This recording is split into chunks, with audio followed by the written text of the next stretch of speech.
Hey y'all, we're going to be going through an example today of a woman on a diving board, and it's in what we call static equilibrium. It's not rotating, and we're going to look at the different forces. Now you can actually read the problem here. All right, you can get the information that you need. I'm going to start working through it because you can pause it and read through it. You don't need me to read it to you, right? So here we go. We do have that she has a mass of 54 kilograms. Okay, I know that the length of the board is 3.9 meters. Okay, so that's the full length. I do know that it's supported by a fulcrum that is 1.4 meters away from the left end. All right, and it does want me to find the force of the fulcrum and the force of the bolt. Now, as you can tell, we do have some rotation going on here, right? I mean, the opportunity to rotate, right? If you had a fulcrum and somebody stood on one end, it could very easily rotate one way or the other. Now, that's the purpose of the bolt on the other end, to hold that in place so that it doesn't rotate. But still, what that means, if it is at rest, is it does mean that the sum of the torques should equal 0. Now, before we start jumping into torque, we do need to remember that torque depends on two things. It depends on the magnitude of the force perpendicular to the radius, and it also depends on the actual radius. How far are we from the point of rotation? Now, for something that's at rest, you can actually choose any point to be the point of rotation. Now, why is that important? Because any force acting at the point of rotation has 0 torque, because R would be 0. Remember, torque is equal to the radius perpendicular to the force. So if your radius is 0, then the torque is 0. And so placing the point of rotation in a static situation like this is strategic. You have to choose the right place, all right? If, for example, I want to find the force of the bolt, then I won't put the point of rotation there. The natural way of thinking is, well, let's put the point of rotation at the fulcrum there. And that'll be the point that it's balancing, it's rotating around that point. So let's come up with the torques that exist here, right? Well, first we have the woman that's pushing down on the board. Now, how hard is she pushing down on the board? Well, some of you are kind of recognizing that already. But if you look at the woman and you look at the forces on the woman, you have the force of gravity down, and you have the normal force of the board up. And those two forces have to be equal because she's at rest. So therefore, the normal force is equal to the force of gravity. But that's the force of the board on her. According to Newton's third law, we know that therefore the first force of her on the board has to be the same.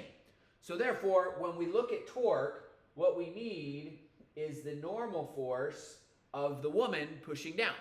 And that is going to be equal to the normal force of the board on the woman, which is equal to the force of gravity. So, mg. Now, when we get the torque for that, what we need is the radius times the force. So the radius is how far are we from the point of rotation that we've defined. So it's 3.9 meters for the whole thing. This is 1.4. Therefore, this must be 2.5. So I'm going to get my first torque, which is the torque of the woman. Okay? And the torque of the woman is going to be the radius, which is 2.5, times the force, which is mg.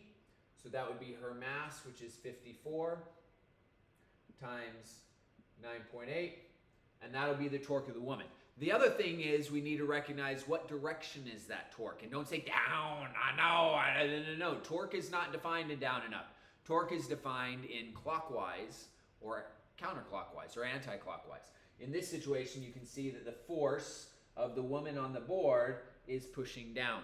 So down would cause the board to rotate in this direction, right? And that is clockwise. So clockwise, remember, is negative.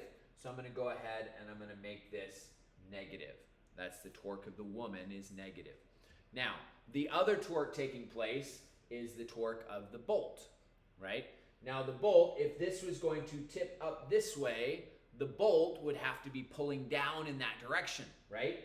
Because she's standing on top of it. If that were it, it would rotate this way. This part of the board would rotate this way, but it's not, which means the bolt must be pulling down in this direction.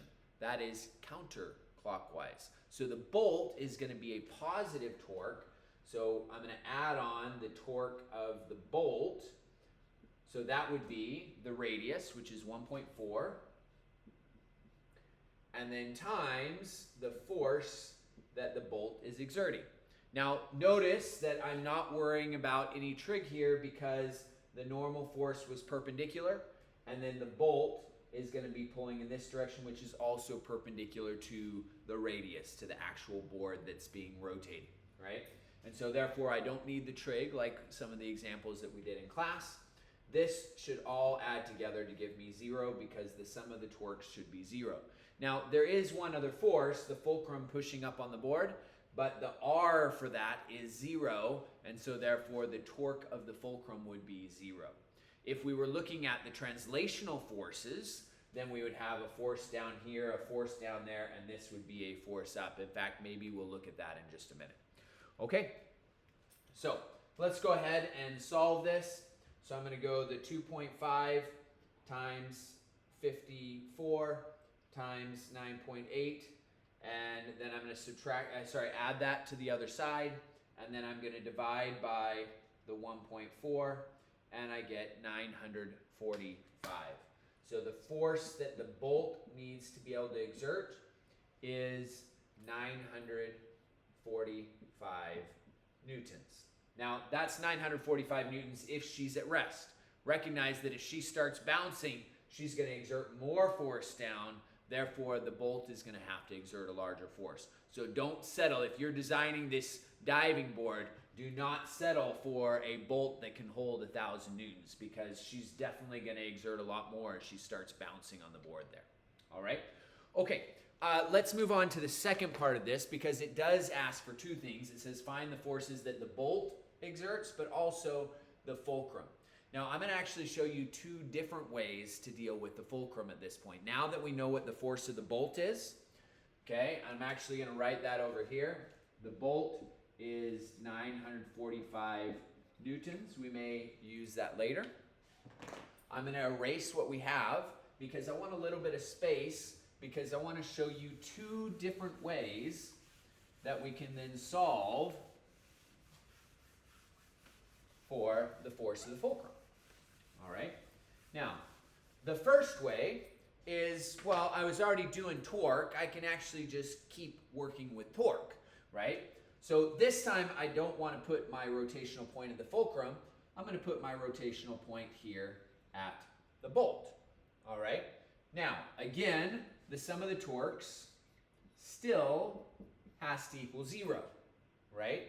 And so therefore the bolt is exerting a force, but R is 0.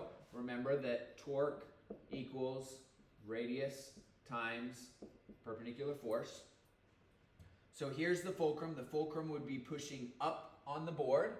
So that would be a counterclockwise. And remember that distance was 1.4. I guess I probably shouldn't have deleted that. Okay, so 1.4, force is upwards. So the torque of the fulcrum, okay, is R, which is 1.4, times the force of the fulcrum. And that's what I'm hoping to be able to find. Now, because it's going this way, here's my point of rotation. This way right here is counterclockwise, and so that'll be positive. Okay, we look at the woman, and we did the woman before, but the R is going to be different this time. Be careful, because the R is now from the point of rotation all the way over. So the R now, and again, she is going to push down on the board. As she pushes down on the board will rotate this direction, which is clockwise. So this is going to be negative. The R for the woman is going to be the full 3.9 meters. And then times the force, which again, we talked about before, that's going to be equal to the force of gravity on her. So that will be 54 times 9.8. All right, and that should all add together to give me 0.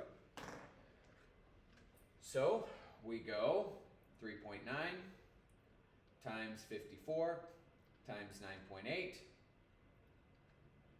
All right, and then I'm going to divide by the 1.4. I'm going to add it to the other side and then divide by 1.4. And I get an answer that the force of the fulcrum must be equal to 1,474.2 newtons. There we go. We did it using torque. Now, I did tell you that there were a couple of different ways to do this. So I want to show you the other way just to remind you that you have other ways to deal with it. The first question we had to use torque because we don't have all of the information. So we needed to get rid of one of those pieces. But now that we actually have, remember we calculated the force of the bolt. If you want to just look at force now, so just look at the forces on the board. Okay, the bolt we said is pulling down, right? And we know what that force is. That's 945. The person we said is also pushing down on the board, right? Now that one, we didn't actually calculate that number. We used it, but it's that 54 times 9.8, which is 529.2. And then I've got a force up, which is the force of the fulcrum. Now, if you think about just the translational forces, so not the rotation, just the translational forces. If I look at all the forces on the board, and note, remember it did say that the diving board has negligible weight, so there's no gravity on the board. So the only forces acting on the board are these two down forces and this up force. Therefore, this force must be equal to the sum of those two. That's just normal Newton's laws. The sum of the forces must equal 0. If the sum of the forces wasn't equal 0, then the board wouldn't stay at rest. So therefore, sum of the forces must equal 0. So I've got a negative 945. I've got a negative 529.2. And then I've got the positive force of the fulcrum. And all of that has to add together to give me 2. And what you'll notice is if you add negative 945 and negative 529, add those two numbers together and you get 1474.2 newtons equals the force of the fulcrum. I told you there's another way to do it. We got the same answer. How about that? All right, so that is example number 7. Hopefully that is helpful for you as you start to continue, as you continue to look at torque.